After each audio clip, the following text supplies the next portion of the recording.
Hello everybody and welcome back to Red Eagle Politics. Make sure you like this video down below and subscribe to the channel if you are new. And speaking of subscribers, we just hit a massive milestone on this channel, 150,000 subscribers.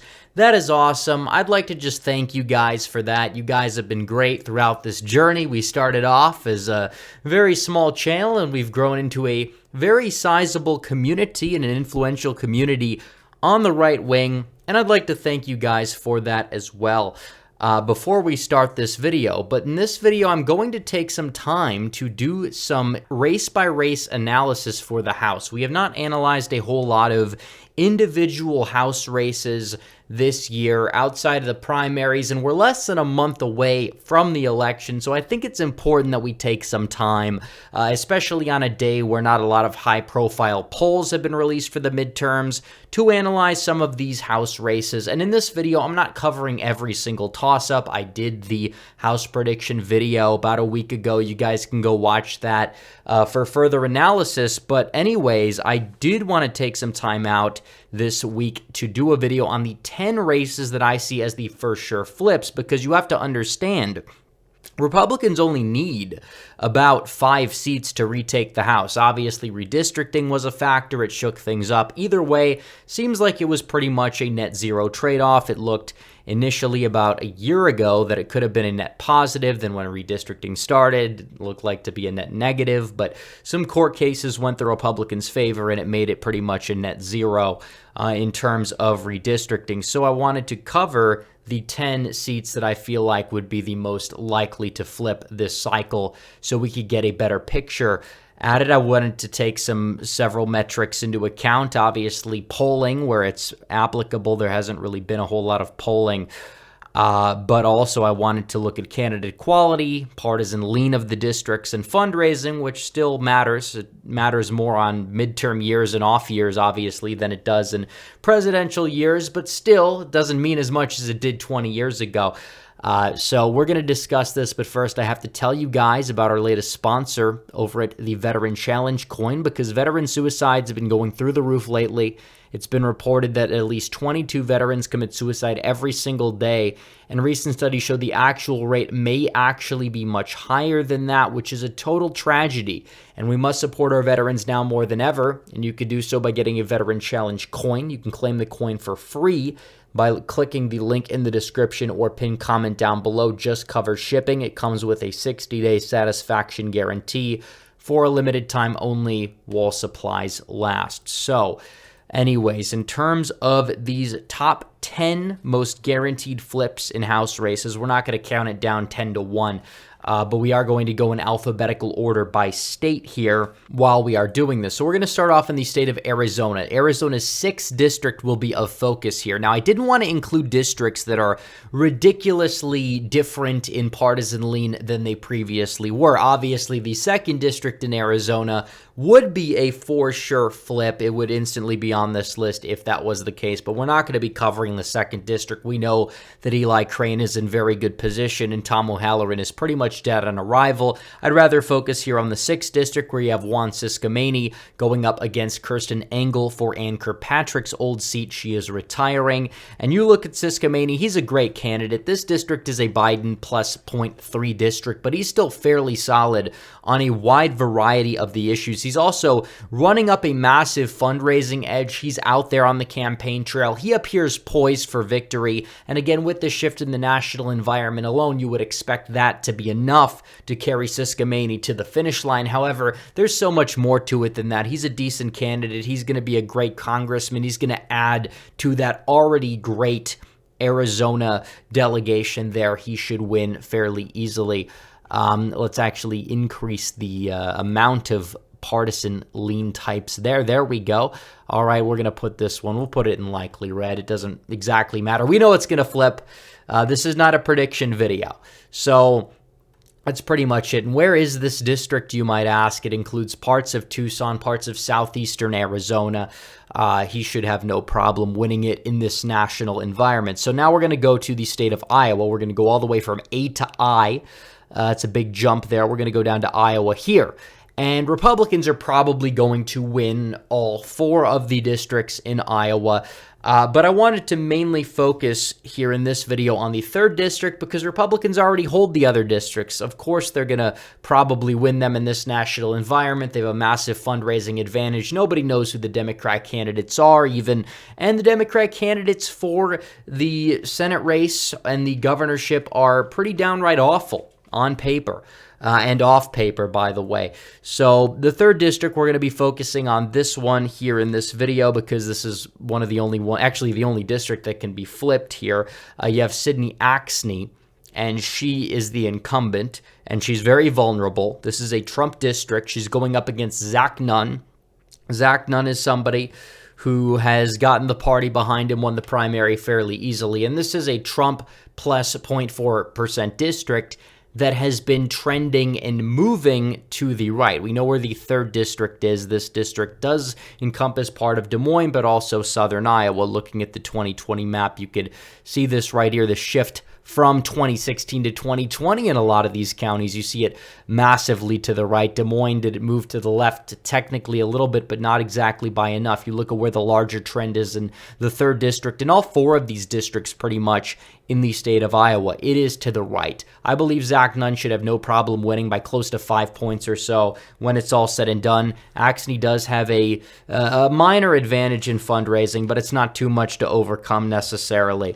And by the way, when we're talking about fundraising advantages in this video, this does include outside spending for or against certain candidates. It takes everything into account here.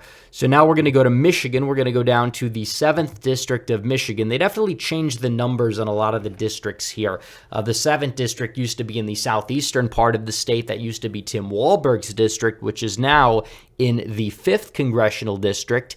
But the 7th district is Alyssa Slotkin's district. She used to represent what used to be called the 8th, but now that's Kildee. Kildee used to represent the 5th. Another potential honorable mention for a near sure flip, and we'll discuss Kildee in a future video before the election as well. But either way, Alyssa Slotkin, she's going up against State Senator Tom Barrett. The 7th district, you look at it here, this is the district that encompasses part of the Lansing area and the Republican exurbs that surround it, and some of the Detroit exurbs as well that are fairly solidly Republican here. And Alyssa Slotkin, this is a district that voted for Biden by less than 1%. We're going to expect to see a lot more than a 1% turn to the right in terms of the national environment. A lot of white working class voters there that have been moving right. Slotkin has a narrow fundraising advantage against Barrett. I believe the national environment is going to carry Barrett over because of how razor thin this district is.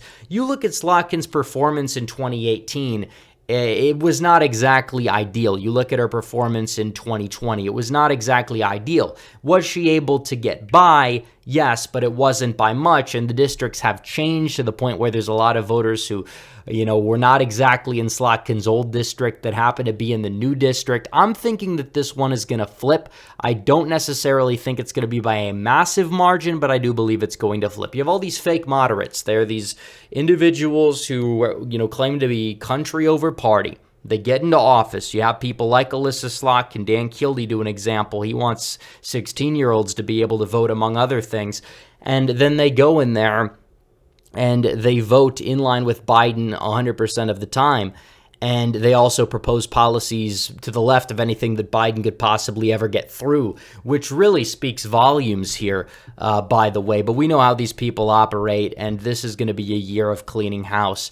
And I believe that Slotkin is going to go down in the 7th district, which is pretty much a toss-up at the presidential level. You move that right, you factor everything in there. I don't believe she's going to survive. So now we're going to go down to New Jersey here. We're going to focus on the 7th district here. You have Tom Malinowski. He's the incumbent. Barely got by last time. Tom Keene Jr., the son of the former popular governor in the state. He outperformed Donald Trump in 2020 in the district. He is probably going to win this time around. Even the election mafia consensus puts this one as lean Republican, especially because down ballot, historically, this is a more Republican district than it's been at the presidential level. It's more ancestrally Republican. That's definitely going to bode well for Tom Keene Jr., especially in this year. And in terms of fundraising, he's running fairly even, if not above in some metrics with Malinowski. I'm going to have to put this one lean, if not even likely Republican at the end of the day. But that is another sure flip. That will be another flip for Republicans in the state of New Jersey, the only district there that's really flippable in the state. So now we're going to go down to Oregon. We've already covered 4 of these 10 districts. We're going to go down to Oregon to cover the 5th district here. No pun intended, it's actually the 5th district. Kurt Schrader's district. He lost the primary. He probably would have won the general by, a few points or so, but he lost the primary to a far-left candidate, Jamie McLeod Skinner, I should say. And she's going up against Lori Chavez DeRemer, who is the Republican challenger, who happens to be outraising her so far in terms of fundraising. This is a Biden plus 8.8% district, which is true, although it's very possible we're going to see the national environment move to the right from 2020 by a similar margin to 8% or so. But beyond that point, Chavez DeRemer is a better candidate overall. McLeod Skinner is somebody that is a very far-left candidate, so much so to the point where a lot of independent voters just do not happen to like them, to the point where I believe that Lori Chavez DeRemer is going to end up winning at the end of the day here. And also you have to take into consideration the fact that Republicans are doing very well in terms of the governor's race that will have some down ballot effects. I'm not exactly sure what the full effect of it is going to be, but that can only help Chavez DeRemer in this district going up against the far left opponent there. So we're going to put this one in the Republican column. And also, it's important to understand that a lot of the polls that have come out have had Chavez DeRemer leading against McLeod Skinner as well. So now we are going to go to the state of Pennsylvania, the Keystone State, which will have a contested Senate race in. It's going to have a contested governorship in. We've talked about both at length, haven't exactly covered a whole lot of the competitive House races there. And there are several, but in this video, we're solely going to focus on the 7th district. Susan Wild is going up against Lisa Scheller in a district that was pretty much evenly split in 2020, which means it's probably on paper you're going to move that to the right by a sizable amount from 2020, which you would expect to see Republicans be able to flip that on that fact alone, which is true. But Wild and Scheller ran fairly even as well in the 2020 election. Scheller outperformed a lot of people's expectations against the incumbent there. In the 7th district, I believe that Scheller is going to get it done. She has an advantage in fundraising, mainly thanks to outside spending as well. And this is a district here, the 7th district. You look at where it is. This is a district in eastern Pennsylvania. It's north of the Philadelphia suburbs, very exurban there. Republicans have been doing a little bit better there in recent cycles. And it's also important to point out the fact that Oz did very well there in the primary, which means that there will be some down ballot effects potentially if that does carry over to the general among a lot of these swing and independent voters in eastern Pennsylvania. I'm thinking that this district is going to be lean Republican, potentially even likely at the end of the day in Pennsylvania. So there's going to be another flip the Republicans are going to be able to get. And this is all on the path to 218. They're going to probably end up with a lot more than 218. Watch the House prediction to get some additional analysis on some other races in the meantime. But definitely, if they just get these 10 in this video, they're going to be retaking the House off that fact alone. And it doesn't even cover some of the other instant flips and new seats they're going to get, like Colorado's 8th district, but that's beside the point. So we're going to go to a very interesting state here, Rhode Island. And people are like, Rhode Island? Really? Rhode Island's in play? Well, actually, in terms of this congressional district, I agree that the answer is yes, which really says something because this district voted for Joe Biden by more than 10 points. It voted for him by nearly 13 back in 2020. And obviously that's down from how much that district voted for Obama in 2008 and 2012, but still, that is a sizable margin for the Democrats there. And Jim Langevin, who is the current incumbent, he is a Rhode Islander in a wheelchair that is not named Joe Swanson, by the way, he is retiring. And the Democrats nominated Seth Magaziner, one of the worst candidates this cycle. His father was on Epstein's jet. Who knows what he was doing down there on the island? But either way, we know that he's a neoliberal, very corrupt. He's going up against Alan Fung, who is somebody who ran for statewide office in the past, did fairly well, won this district both times he ran for governor.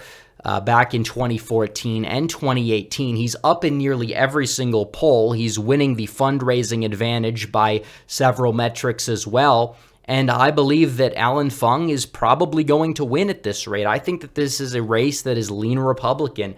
And this is true. He's going to be Peter Griffin's future congressman. And that really says something. You talk about the New England curse. Republicans haven't had a seat up in New England outside of Maine and New Hampshire for quite some time. They're going to get it this cycle. I mean, Alan Fung, is he a bit of a rhino on some issues? Yeah, I called him out for it, absolutely. But he's kind of our rhino in a way, and he could defeat this corrupt swamp monster whose father has been to Epstein's Island on his jet. This is true up in the state of Rhode Island, so you are going to see a flip up there, more likely than not. At least Fung is a Trump supporter. He's been pictured in the Trump hat. That's a net positive. We'll work with it. We'll work with it. So now we're going down to my state of Texas. We're going to go down south to the 15th Congressional District here. This is a district in South Texas. It has been moving right vastly. You look at 2020 in the state of Texas. You can go down here and you could take a good look at South Texas, the 15th district especially, but all these counties moving to the right, the Tejano realignment, moving to the right by 30 to 50 points in some cases, an insane shift to the right in the state of Texas, especially South Texas, that we see here. It's possible Republicans could win all three of these districts. I'm not saying it's the most likely course of action, but is it on the table? Absolutely, because of trends. This is a district that voted back in 2020 for Trump by 3 points. It voted for Hillary Clinton by a decent amount 4 years prior.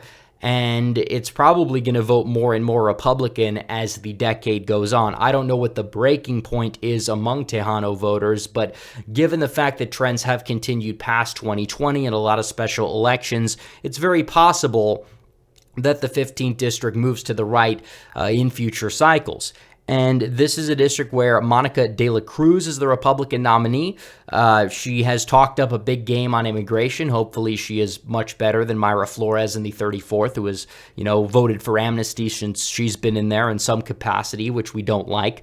But this is a Trump +3 district. De La Cruz has a massive fundraising advantage. You look at trends, it's pretty obvious to see that this district is going to go Republican, if not even likely Republican at the end of the day in the 15th district. So we're going to go down to Virginia with our second to last district. We're going to cover the penultimate district of this video, and we're going to talk about Elaine Luria's seat. Jen Kiggans is the Republican nominee. This is a district that voted for Biden by 3% in the 2020 election.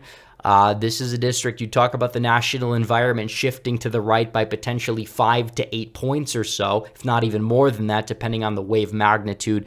That would be enough alone to get Kiggans across the finish line. She's being well funded by the RNC. Luria was kind of vulnerable last time, underperformed in 2020.